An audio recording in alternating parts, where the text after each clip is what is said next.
Hello everyone, and it's Drex Rage back for another video, and today I'm going to be showing off the Drake Caterpillar that sells for $295 on the Robert Space Industry store. And this is a special episode because it is my 10th episode of my Star Citizen ships, I don't know, buyer guide slash my opinions slash all of that. So for this special episode, I'm going to be looking at, giving my opinions on, and just kind of talking about the Drake Caterpillar. So let's get right into it. And as opposed to what I've done for other ships, I'm gonna start off by showing off the inside of the ship because it's not that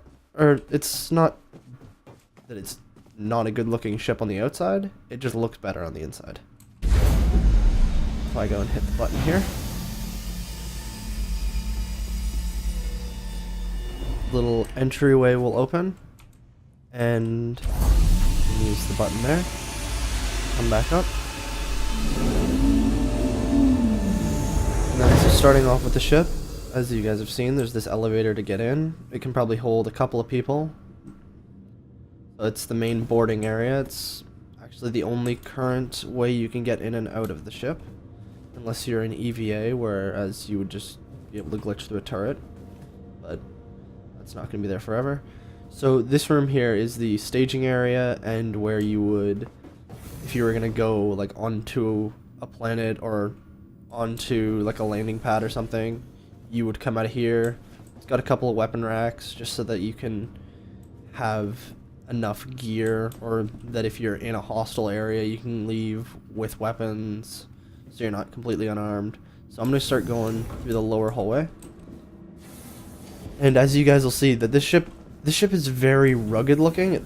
It's a Drake ship, and that's how the Drake ships currently are meant to look. They've got very exposed mechanical parts and all that kind of thing, like all the wires, all the piping, it's all exposed.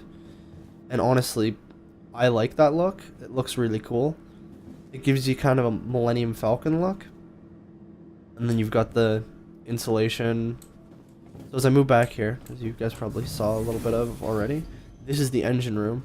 So you have the two giant engines here and here that you can take a look at, and they'll be pretty powerful. So far they are pretty powerful. And then you've got this little terminal back here where if you've got somebody who needs to be doing like ship maintenance or anything like that, they'll be able to have all the readouts, everything they need to be able to see, everything they need to be able to know. Like little things will flash on here. You also have numbers, so I'm guessing like this is probably main console, and then different systems will show up on each corresponding to a number. But with that engine there, I believe this is also for an engine, but it's a little more tucked away. I'm not going to use that ladder. I'm just going to walk up the steps. So right here, as you guys saw, it was airlocked off. But this is the bottom turret, which I will show you guys on the outside. The ship's turrets are not wonky, so it will flip you upside down. So you will have an upside down perspective from what the pilot of the ship will and what everybody else on the ship will. But it makes it so that you better view of where your turret's trying to cover. And then if I come up the steps, it's still very rugged looking, with a little bit of lighting glitch. And then if I go this way, so this is the observation platform slash tractor beam control. So say, since this ship has a tractor beam, say you needed to move like a piece of cargo that's out there into the ship, if it's just out floating in the void, you'd have a guy standing here just looking around, and you could technically guide it right into the side of the ship, right into where the cargo doors open, giving the ship a bit more usage there. I'm going to walk through the upper hallway. So you get over here where you have server access. So this ship technically could do some info running, due to the fact that it's got a server core. It also has all the servers for its regular stuff. And as you get to the back of the ship, the back end of the ship is where all of the systems that are important come in. So here you have the Juno Star Work. This is, I believe, is it a jump engine? I believe this is the jump engine. It's got the panels removed so you can see inside with all the capacitors and all the lights and fuses and stuff. And then over here, as I come in here, you have the component housing for, I'm not exactly sure. Oh no, that was the power plant. This in here is the jump engine. I believe it's back in behind this wall. And then as I keep going, so that ladder leads back down to the main engine room. So you can move between all the technical components very easily in the ship. There's multiple ways to move around the ship. And everything's got an airlock, so say the ship got hit by, I don't know, got hit by whatever, you still would have pressurization for the cockpit and for the different hallways. So if I come up here, this is where the command access is, and this little, I guess, gangway I'll call it, this little area here, that's double airlocked, so that because this modular, or not modular, this module here, this command module, can be removed from the ship and can be flown on its own, the doors need to be double airlocked so that you could detach this and fly away with it. And this is where all the guns are housed. They're housed on top and on the bottom of this pod here. So the ship's got, it's got 5 seats in the cockpit for the crew, or the bridge crew. And you have your one pilot who's got, see here, let me just show you how his viewing angles are, because it's not a bad viewing angle for the pilot. Some ships are better for that, some ships aren't.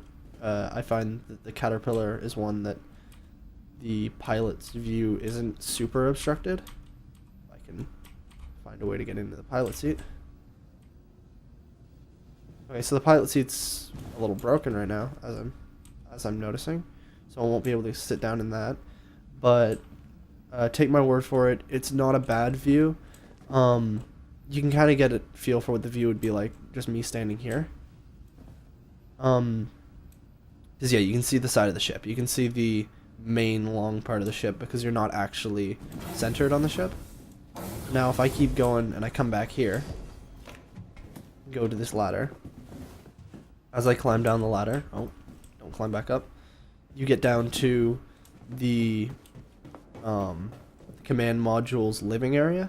So the command module can separate and take basically the full crew with it, and it can allow the crew to survive for a little while on its own.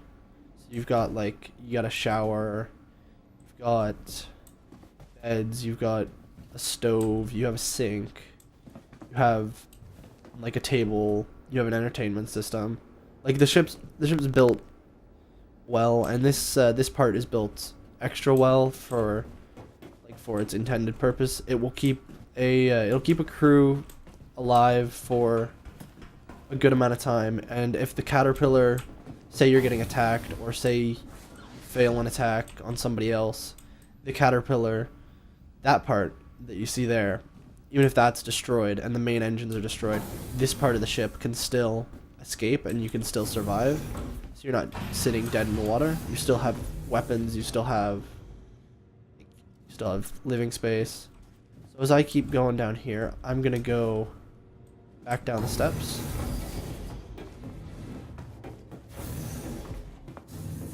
Just run around here to the places we've already seen, and then this is the boarding area, and then if I go here to the habitation access,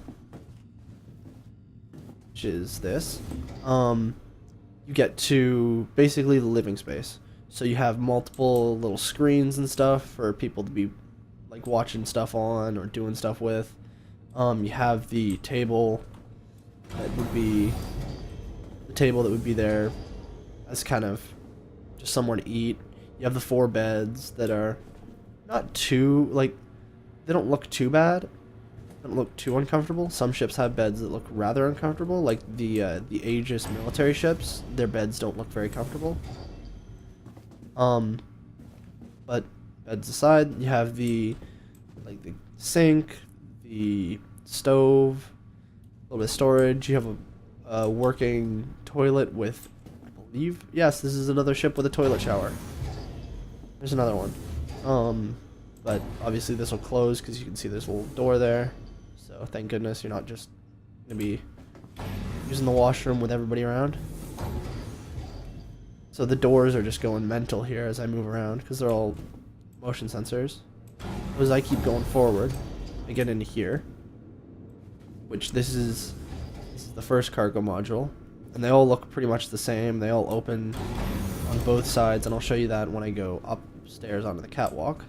You can go through all these, and there's, I believe there's the 4 modules and then the front module.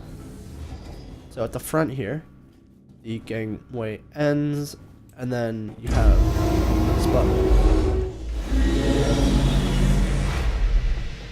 And the ship's entire front slides forward and opens, and then the part here that I'm standing on, this will lower down to the ground to make easy access for cargo. So you would put a crate on here, and then lift it up, and then move it into the ship to one of the cargo locking plates, because I believe that this ship doesn't use the traditional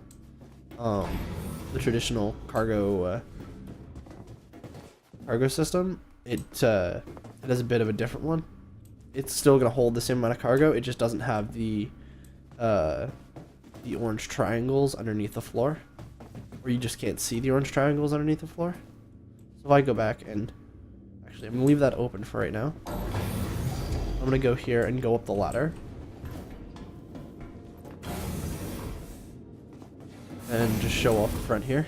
So you have this little upper area where you can look out, and that's the turret access as well. This button here will open and close the front. And then as you go along the upper area,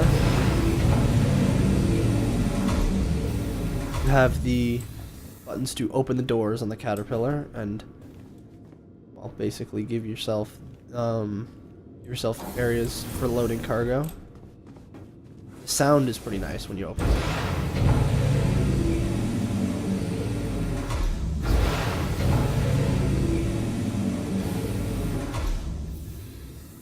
So you can open every single cargo module in the Caterpillar independently, and it will all, well, the entire ship doesn't have to depressurize because each cargo module has a different, it has a different airlock to it. So technically, I could leave the entire ship open, and it would not be depressurizing the living area or anything like that unless I were to move between the living area and the module. There's no real reason that the ship would be open in the middle of space. As I come in here, I come back, and I'm right at the command module. I'm right here. I'm gonna start going outside of the ship and just show it around from the outside. I can come back and find the exit here.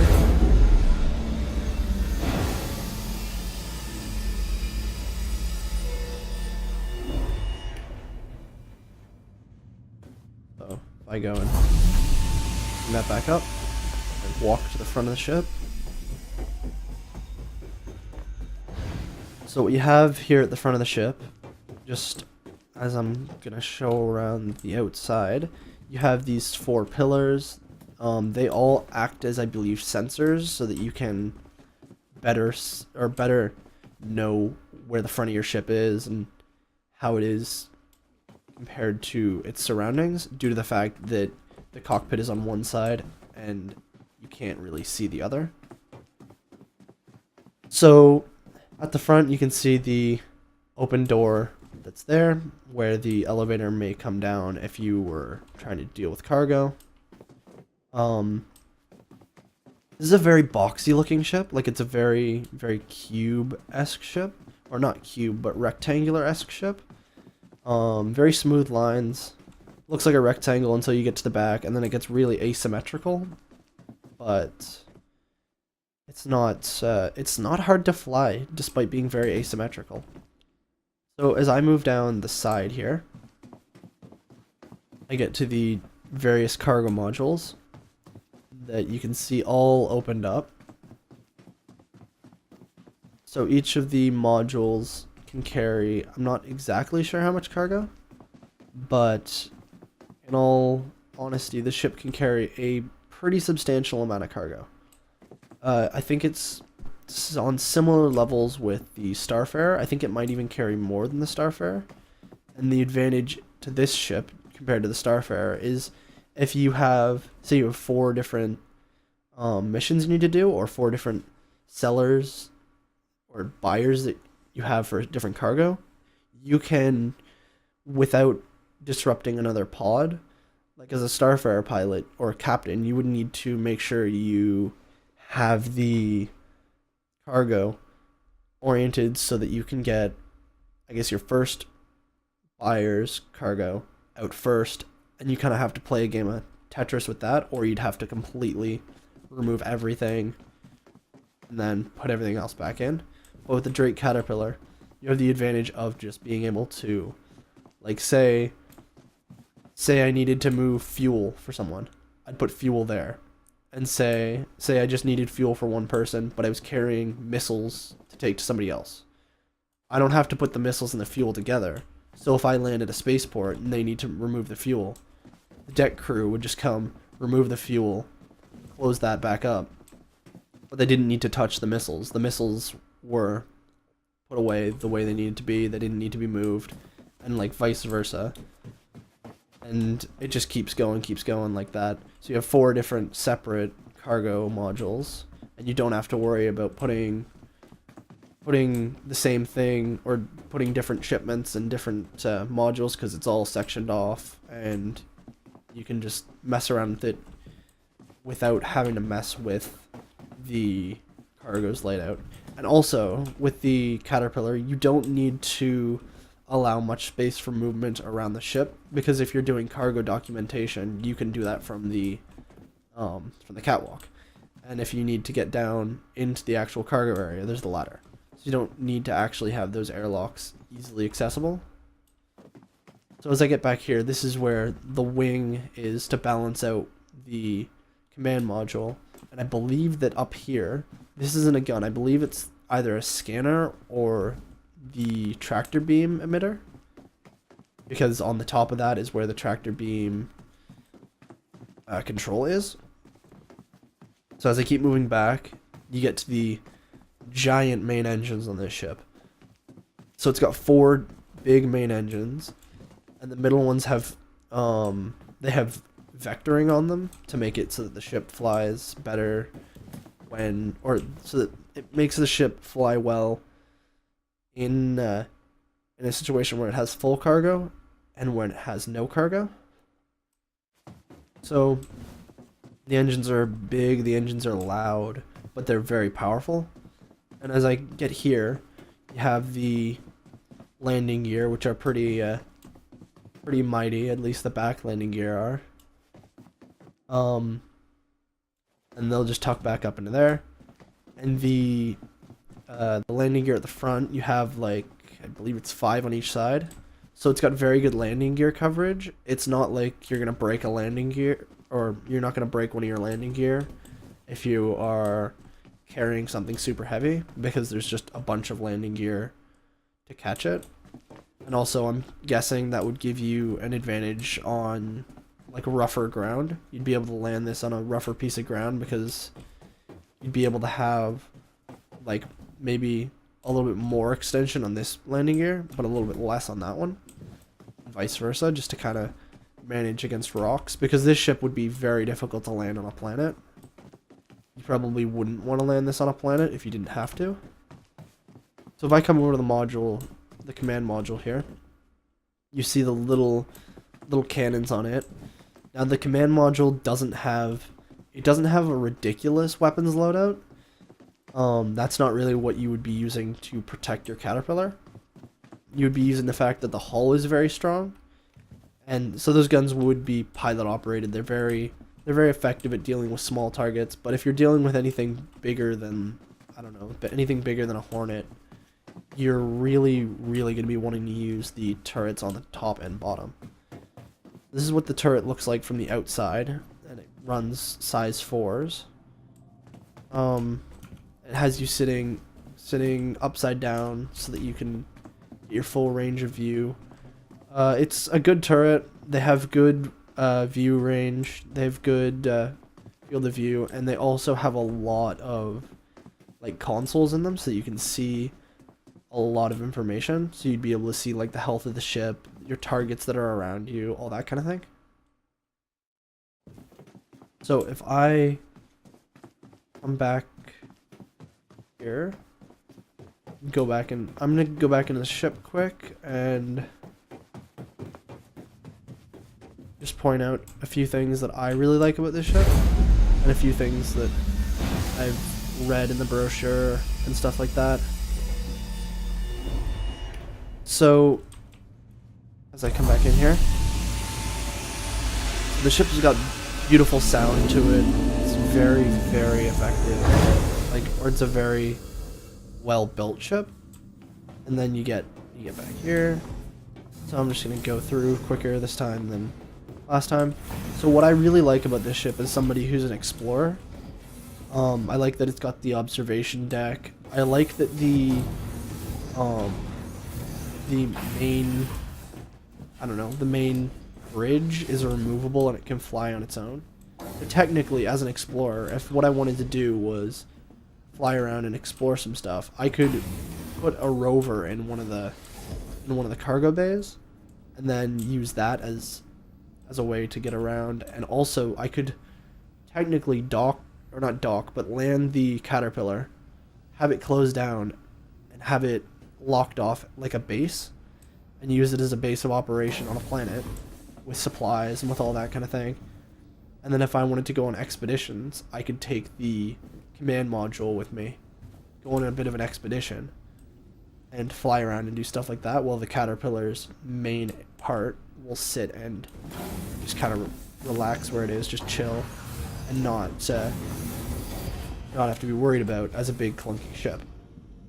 So all in all, I would say that yes, if you're looking for a ship that is meant to haul cargo and be super, super modular, be a multi-purpose ship, and be a large multi-crew ship, the Caterpillar is definitely a good ship. If you're going to be doing pirating, it's definitely very good. Oh, and something I've missed completely that I'm going to tell you is this ship can hold, I believe, up to 8 dragonflies, but what I can see, 8 dragonflies will easily fit. And that gives you the advantage of having maybe like a swarm of dragonflies be able to be launched from this thing as like a defense force or something like that. But all in all, this ship is very, very, very nice. Got some clipping issue, like some issues here with the doors, but that is to be expected due to the fact that right now we're just dealing with a PTU, or I'm dealing with the PTU build. So the ship is complete. It's flyable, and it flies rather fast for the size of it, and it's not very unmaneuverable. It maneuvers pretty well for a ship of this size. Like, it is, I don't know, it's a lot more maneuverable than the Starfarer, I will say that. This ship's got a very, very, I guess, tight turning circle for what you would think it would have. It's not a bad ship to fly. And it's a good ship to fly if you're trying to learn how to do large multi-crew ships, and like if you're learning to fly a large multi-crew ship.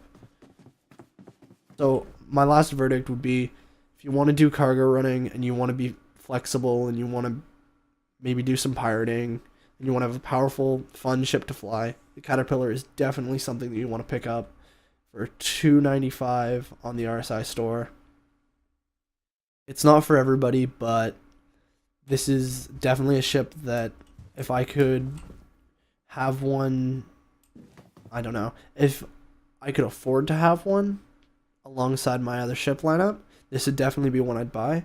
I've got this one currently with an upgrade for it to another ship, but it is very beautiful, and I'm looking forward to getting to fly it more, and I'm looking forward to being able to use it in the verse and get some flight time with it, or get some more flight time with it. But I hope you guys enjoyed the video. I'm gonna sign off now. So catch you in the next one. Peace.